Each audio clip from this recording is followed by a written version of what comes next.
Next gen நேயர்கள் அனைவருக்கும் கோடான கோடி நமஸ்காரங்கள். நான் உங்கள் டாக்டர் ஓம் சக்தி ராஜா. ஓம் ஸ்ரீ ஸ்ரீங் சிவயவ சிவாவா சிவரூபிணியேவா ஓம் சக்தி தாயே போற்றி சர்வம் சக்திமயம். அகிலாண்ட கோடி பிரம்மாண்ட நாயகி உமையினுடைய அருளோடும் உங்களுடைய அன்பு ஆதரவோடும் குருவினுடைய அதிசாரம் வக்ரத்தை பற்றி நம்ம இப்போ பார்க்க போகிறோம். இந்த குரு பெயர்ச்சி 2/6/2026 தான் குரு பகவான் மிதுனத்திலிருந்து கடகத்துக்கு பயிற்சி ஆகிறார். அதற்கு முன்னாடியே அதிசாரம் அப்படின்னு சொல்லப்படுது. ஏன்னா அதனுடைய இந்த பிளானட் எல்லாம் தன்னுடைய பாதையில் சற்று வேகமாகவோ அல்லது குறைவாகவோ பயணிக்கக்கூடிய காலம்தான் இந்த அதிசாரம் வக்ரம் அப்படின்ற ஒரு காரகத்துவம் வரும். சரி, இன்னொரு விஷயமும் சொல்லலாம். சூரியனுக்கு 9 குரு வரும்போது வக்ரமாகும். குருவுக்கு 5ஆம் இடத்தில் சூரியன் வந்தால் வக்ரமாகும். 5 to 9 வரைக்குமே அந்த வக்ரகதியாக தான் இருக்கும். சரி, இது எப்போ நடக்குது அப்படின்னு பார்த்தோம் அப்படின்னா, கரெக்டாக விசுவாவசு வருடம் ஐப்பசி மாதம் 1 தேதி 18/10/2025 மிதுனத்திலிருந்து கடகத்துக்கு குரு பகவான் மாறுறார். அங்கே ஒரு 27 நாட்கள் இருக்கிறார். அதற்கு பிறகு 11/11/2025 5/12/2025 வரைக்கும் அந்த குரு பகவான் கடகத்தில் வக்கர நிலையிலே இருக்கிறார்.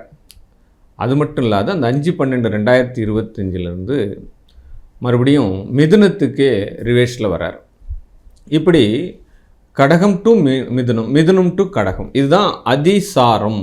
அப்போ வக்ரம் 2 விஷயங்கள் இங்கே நடக்குது. ஆக்சுவலாக 11/3/2026 வரைக்குமே ஒரு 4 மந்த்து 120 நாட்கள் வக்ரகதியார். ஐப்பசி 1லிருந்து மாசி மாதம் 27ஆம் தேதி வரைக்கும் இந்த குரு பகவான் அதிசாரத்தில் வக்ரகதி ஆகியிருக்கார். பட் இதனால் என்ன நடக்க போகிறது?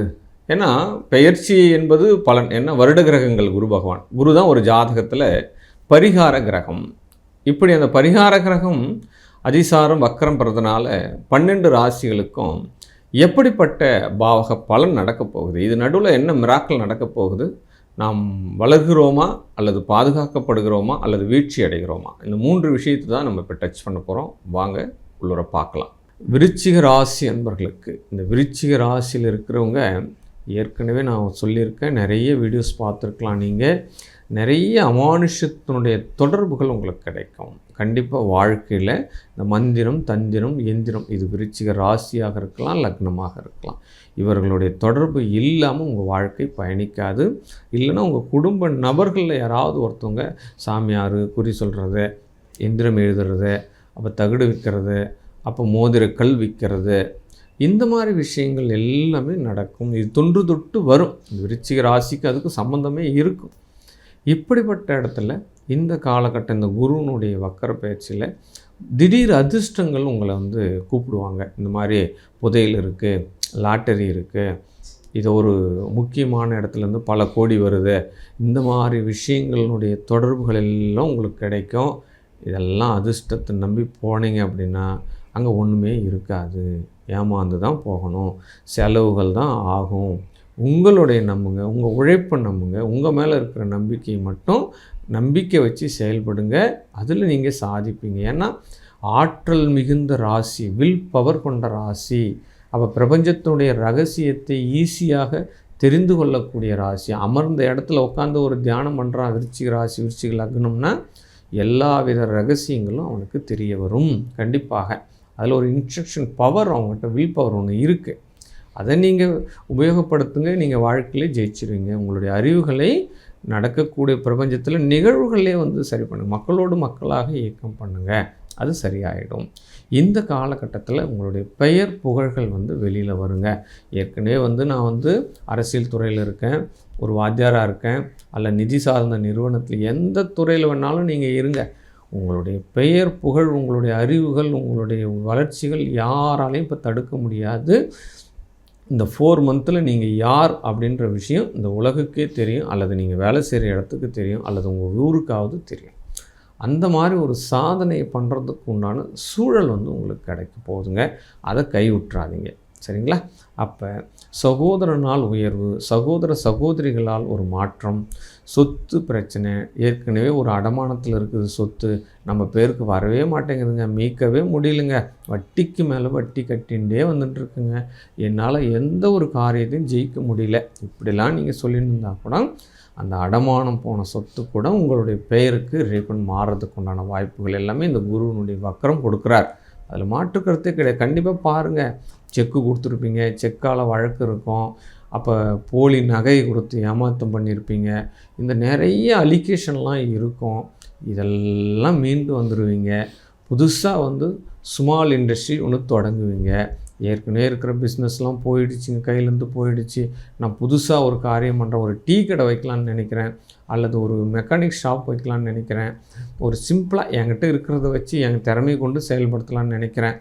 இப்படியெல்லாம் சொல்லிட்டு இருக்கிறவங்களுக்கு கூட வாய்ப்புகள் இப்போ பிரகாசமாக இருக்கும். குலதெய்வ அனுக்கிரகம் உங்களுக்கு கிடைக்கும். இப்போ ஏன்னா குருவோட இடத்துல சனி போகிற தோஷம்தான் இருந்தாலும் அந்த குருவே அந்த பாவகத்தை பார்க்குறதுனால கண்டிப்பாக முன்னோர்களுடைய ஆசி, குலதெய்வத்தினுடைய ஆசி, உங்களுடைய பிள்ளைகளினுடைய செல்வாக்கு, பிள்ளைகள் உங்களை புரிஞ்சு நடக்கிறது, ஐயோ கஷ்டப்படுறாரு, தன்னுடைய தந்தை நமக்காக தான் கஷ்டப்படுறாரு அப்படின்னு சொல்லிட்டு புரிஞ்சு செயல்படுவாங்க. குடும்பத்தில் ஒரு ஒற்றுமை மேலோங்கும். உங்களை பற்றி புரிஞ்சுக்கின்னு எல்லாருமே உங்களுக்கு உதவி செய்ய ஆரம்பிச்சிருவாங்க. உங்களுக்கு நிறைய கஸ்டமர் வருவாங்க. அப்போ பார்ட்னர் நல்லபடியாக அமைவாங்க. திருமணம் நல்ல விஷயங்கள் அமையும். அப்போ திருமண சடங்குகள் செய்யும்பொழுது நல்ல நாள் நேரம் இதெல்லாம் குறித்து செய்ய ஆரம்பிச்சிருங்க. ஏன்னா கிரகங்கள் உங்களுக்கு ஜாதகத்தில் எவ்வகையில் சாதகம் இல்லைன்னா கூட அந்த குறிக்கக்கூடிய நாள் ரொம்ப ரொம்ப இம்பார்ட்டன்ட். அது உங்களுடைய நட்சத்திரத்துக்கு ஏற்ற நாளாக குறித்து நீங்கள் இந்த காலகட்டத்திலெல்லாம் வெற்றி மீது வெற்றி அடைந்து கொள்ளுங்கள். ஏன்னா உங்களுக்கு சாதகமான நேரம் தான். லக்னத்தை குரு பார்க்குறாருனாலே பெரிய பாசிட்டிவ் தானே. அப்போ நம்முடைய 3ஆம் இடத்தை பார்க்குறார், நம்மளுடைய 5ஆம் இடத்தையும் பார்க்குறார். அப்போ பாக்கியஸ்தானத்தில் குரு வரார் இல்லையா. அப்போ தந்தைக்கு உபகாரம் நடக்கும், தந்தைக்கு ஏதாவது மருத்துவ செலவு நடக்கும், தந்தைக்கு ஏதாவது ஆப்ரேஷன் நடக்கும், தந்தை சார்ந்த விஷயங்களில் ஏதாவது உத்தியோகம் பண்ணிட்டு இருக்கணும், அவருக்கு ஏதாவது உத்தியோகத்தில் விஆர்எஸ் வாங்கிறது, அப்போ ஏதாவது ஒரு ஸ்ட்ரக் ஆகிறது சூழ்நிலை நடக்கும்.